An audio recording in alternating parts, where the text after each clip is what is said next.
بسم اللہ الرحمن الرحیم السلام علیکم ورحمۃ اللہ۔ جب سے اس حکومت نے یہ عمران خان کے خلاف انتقامی کارروائی کا سلسلہ شروع کیا اور انتقامی کارروائی کو جب انتہا پہ پہنچا دیا، اور انتہا یہ تھی کہ عمران خان کو پکڑ کے انہوں نے غیر قانونی طور پر،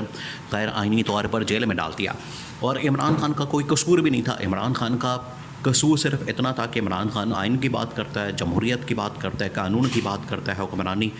آئین اور قانون کی حکمرانی اور بالادستی کی بات کرتا ہے، انسانی حقوق کی بات کرتا ہے۔ اس کے علاوہ تو عمران خان کا قصور کوئی نہیں ہے۔ یہ عمران خان کا قصور تھا جس کی بنیاد کے اوپر انہوں نے پکڑ کے اس کو جیل میں ڈال دیا۔ اب عمران خان پچھلے سوا ایک سال سے جیل کی قید و بند کی صحبتیں کاٹ رہا ہے، اور عمران خان اس کا نشانہ بنا ہوا ہے۔ تو اب آج آ کے یہ حکومت بستی ہے، اور اس حکومت کو مسلط کرنے کے لیے 8 فروری 2024 کو مکمل پاکستان کے اندر اس طرح کا الیکشن کروایا گیا جس کو مکمل طور پر دھاندلی زدہ الیکشن کہا جا رہا ہے۔ نہ صرف پاکستان کے اندر بلکہ دنیا بھر میں اس الیکشن کو دھاندلی زدہ، چوری شدہ اور ڈاکے والا کہا جا رہا ہے، کہ جس طریقے سے اس انتخابات میں دھاندلی کی گئی ہے، مینڈیٹ کو چوری کیا گیا ہے، مینڈیٹ کے اوپر ڈاکہ مارا گیا ہے، یہ پاکستان کی تاریخ میں پچھلے 75 سال میں بھی اور دنیا کی تاریخ میں کبھی اس طرح کا نہیں ہوا جو اس مرتبہ ہوا ہے۔ کیونکہ اگر آپ اس الیکشن کو کھولنے کے لیے جاتے ہیں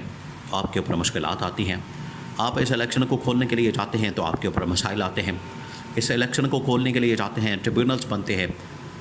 یا جو بھی اس الیکشن کو کھولنے کی بات کرتا ہے وہ فارغ ہو جاتا ہے۔ تو عمران خان کو اسی بات کی سزا دی جا رہی ہے، لیکن آج اسٹیبلشمنٹ کو اس بات کا اندازہ ہو چکا ہے کہ اس حکومت کو جو مسلط کیا گیا ہے، اس حکومت کو جو پاکستان کے اندر بٹھا دیا گیا ہے، اس حکومت کو جو پاکستان کے اوپر بٹھا کے جو کام لیا جانا مقصد تھا وہ تو لیا نہیں گیا، نہ اس نے کارکردگی دکھائی، نہ عوامی میدان میں اور نہ پارلیمنٹ کے اندر۔ پارلیمنٹ کے اندر یہ قانون سازی اور آئین سازی نہیں کر سکتی، اور عوامی میدان کے اندر نہ یہ مہنگائی اور بے روزگاری اور نہ ہی سیاسی معاشی عدم استحکام کو ختم کر سکی ہے۔ تو پھر اس حکومت کے پاس اس کے پلے بچا کیا ہے؟ اس حکومت کے پاس ہے کیا؟ اس حکومت کی بخت کیا، حیثیت کیا؟ اس حکومت کا ہم نے کرنا کیا؟ یہ بڑا اہم ترین معاملہ ہو چکا ہے، کیونکہ اب اگر تبدیلی ہوتی ہے، اب اگر اس حکومت کو چینج کیا جاتا ہے، اس حکومت کی چھٹی کروا کے تو عمران خان کی گورنمنٹ لائی جاتی ہے، تو اس کا ایک پورا پروسیس ہے، پورا ایک طریقہ کار ہے، اس کے مطابق یہ سارا کچھ کرنا پڑے گا۔ اور اسٹیبلشمنٹ اس بات کے اوپر اب پوائنٹ پر آئی ہے، اور اس پوائنٹ کے اوپر بڑا جائزہ لیا جا رہا ہے، اس کی جانچ پڑتال کی جا رہی ہے، اور اس کو دیکھا جا رہا ہے، اور ٹیبل کے اوپر تمام کے تمام آپشن جو ہیں وہ رکھ دی گئی ہے